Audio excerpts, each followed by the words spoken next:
Hello, everybody.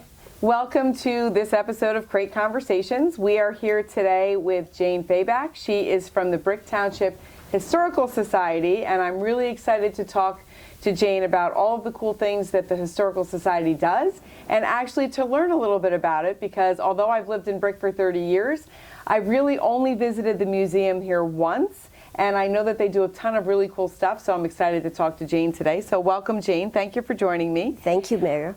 So I guess the first thing I'd like to know is tell me a little bit about yourself.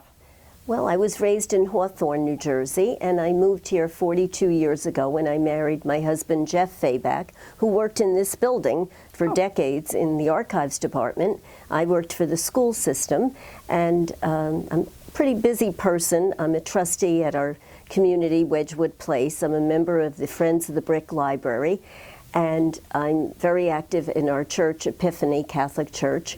But by and far, what keeps me the busiest is the Brick Township Historical Society. That's awesome. So I have to go back for just 1 second, because you mentioned that you worked for the school district. What did you do in the schools? I did a little bit of everything. I taught night school. I called the substitutes for 9 years, and I tutored, many different things. Awesome. 26 years, and I'm still working for them as a subsecretary at the present time because they need me. Yeah. Well, my love for school, so I just figured I'd ask since we were talking. Let's go back to the Historical Society, though. What are some of the things that the Historical Society does? I guess first, what's your mission? Our mission would be to educate the public about local history, and through the Havens Homestead Museum, we're able to do this because we're showcasing the mid-1800s period. We have 2 other major buildings, then we have some small outbuildings like the Cranberry Shed and the Fishing Shack, so we can show what life was like years ago.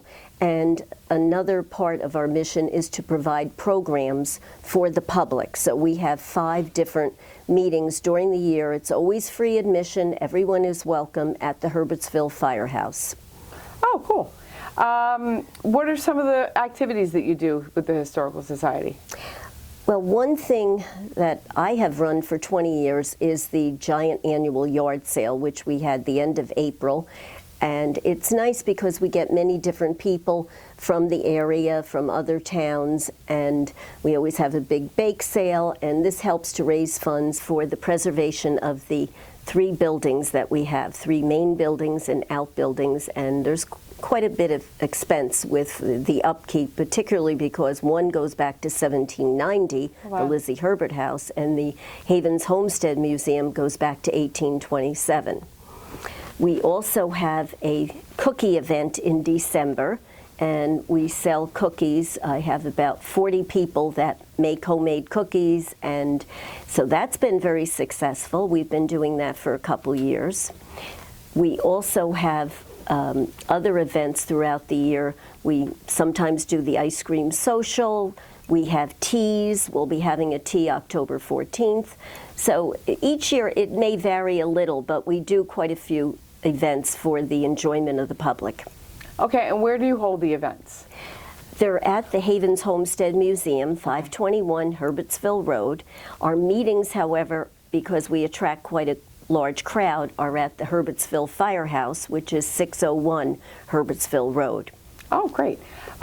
So I could go to any of the meetings then if I wanted to learn more and about what to have, and then we'll make sure at the end of this that we post the dates for some of those meetings, so if you're interested in attending, you can check those out at the end of this discussion.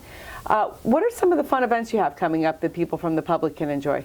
Well, one is our next meeting, June 13th, 7:30 p.m. at the Herbertsville Firehouse. We're having Russ McIntyre, who is a local public historian, and he dresses in an old-fashioned baseball outfit, and he will present a program about the origins of baseball, particularly with an emphasis on how so much of it started right here in New Jersey. Oh, so cool. That's open to the public, 7:30, June 13th. Awesome. Anything else coming up that I might want to put on my calendar? I'm running a trip to Crater's Dairy Farm, June 16th. There's just a couple spots left.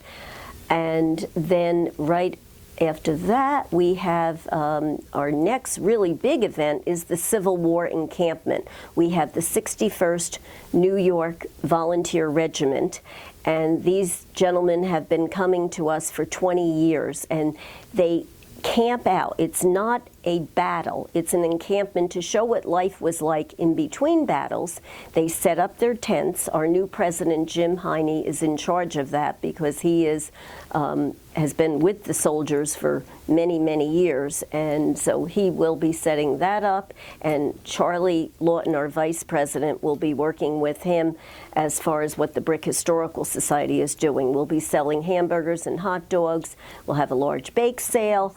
We'll have all the buildings open, give tours, and tours are always free admission. Donations are gratefully accepted.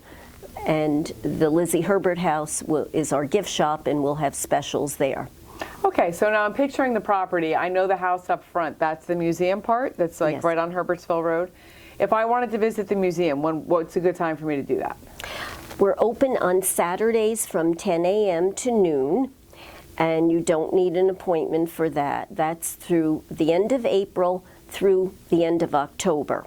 However, we would like to open more if possible. We could use more members, but we do welcome groups. If someone calls 732-785-2500, that's the number for the museum. Leave a message, we'll call you back, and we can accommodate you at another time if you can't make it on Saturday. Okay, so really I think I want to say to the public, because we talked a little bit ahead of time, we need more volunteers, right? Yes, because if we do. had more volunteers, then we'd be able to open more often, and more groups could come to visit outside of those hours on Saturday, correct? Exactly. All right, so I would encourage people to go to some of the meetings, see what the Historical Society is about, and if it's something you're interested in and you're looking to volunteer some time for something that's really important here in Brick, that might be a great way to go. You mentioned other buildings that are on, you mentioned two other buildings. Well, we call the one the barn. It belonged to Mr. Havens. He used it as a garage.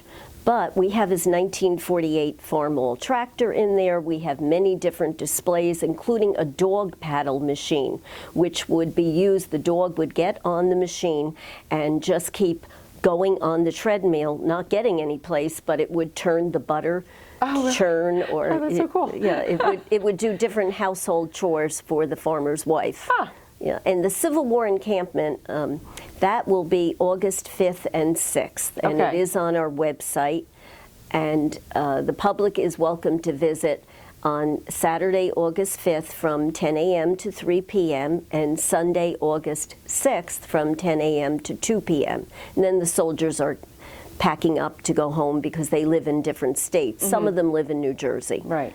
And I think, so we have the Green Fair coming up, and that's going to be at Havens Farm. Will the museum be open on the day of the Green Fair so that we can kind of check it out too? Oh yes, we're going to be open the exact same hours as the Green Fair from 10 a.m. to 2 p.m.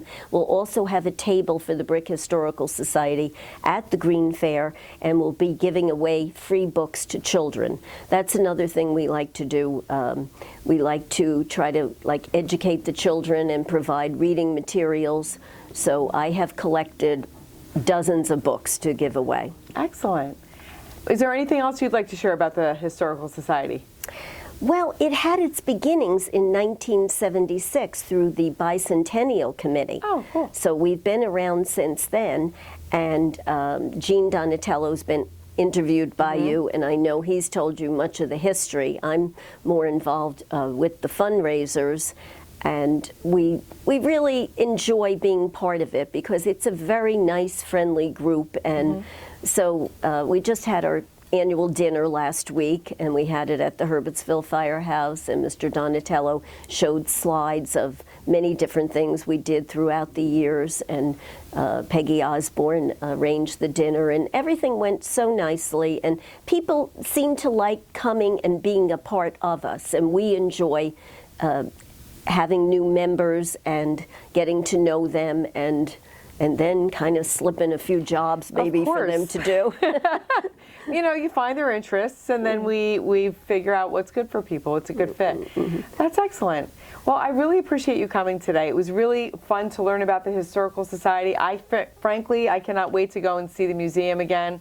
I said I'd been there a couple of years ago with my own children, but I haven't been back since, and I'm looking forward to visiting and talking with other members from the Historical Society to see what you guys do. And I will be at the future events. I'm really excited about those as well. Well, thank you, Mayor, very much for giving us this opportunity to promote the Historical Society. We appreciate it. Absolutely. Hopefully some new members come out. We hope to see you out at the Green Fair on Saturday. Make sure you stop by the Historical Society table so you can see what they're all about, and stop in the museum as well.